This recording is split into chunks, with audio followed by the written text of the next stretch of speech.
TED Talks by Ted Schwerzler is being brought to you by Bunyan Communication, providing fiber optic fast internet up to 10 gigabytes. With TV, voice, and IT, they're also a certified Apple service center.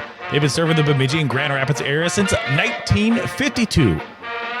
Ted Schwerzler here with season opening TED Talks Twins at Twins Daily, OffTheBaggy at TL Schwerz on Twitter. The Twins have finally capped off, or coming close to capping off, spring training. Obviously quite a slog with 6 weeks going on down in Fort Myers. Some poor injury news as the spring comes to an end, with Anthony DeSclafani looking like he may not pitch at all for Minnesota this year. Caleb Thielbar behind, Joan Duran behind. The bullpen looked like it could be one of the best bullpens in baseball this year, and that's still very well may be true. However, they're going to need to do that with some guys stepping up. Griffin Jax is one of those guys that should be looked at. Brock Stewart is going to get additional opportunities. Rocco Baldelli still has a significant amount of talent out there, but really what these pitching injuries force is the lineup to really carry the load for at least the foreseeable future as the season kicks off. Carlos Correa, Byron Buxton, Royce Lewis all back and healthy to kick off this season. How long they can remain that way will likely be part of the focal point. I spent a week down in Fort Myers mid-March just taking in some of the backfield action, taking in spring training action, caught up with Royce Lewis, caught up with a couple other guys, and just talked injuries and health and why they believe that this team, with so many key contributors being ready to go this year and having no restrictions, that the lineup can be a benefit that really it was not to start last year. The Twins are still going to get a significant amount of strong pitching from Pablo Lopez, Joe Ryan, Bailey Ober. The front office obviously is banking on Ryan and Ober taking some sizable steps forward. Lopez should be in that conversation for the Cy Young.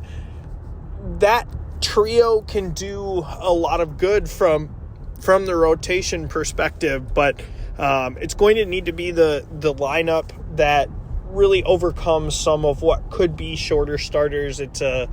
Shorter starts. It's a pretty big question mark what Chris Paddock can do from a workload standpoint. Watched him a couple times down in Fort Myers. The stuff has looked okay. The results have not been all that great. He looked great in limited run last year when he came back for the postseason, but starting and trying to go, 140 innings or something like that is an entirely different animal altogether. Around baseball, there's a handful of injuries or setbacks for teams in general, and the Twins aren't alone in that. Some of that is taking place within the division as a whole, but Minnesota should be in a good position to handle things on their own end within the division.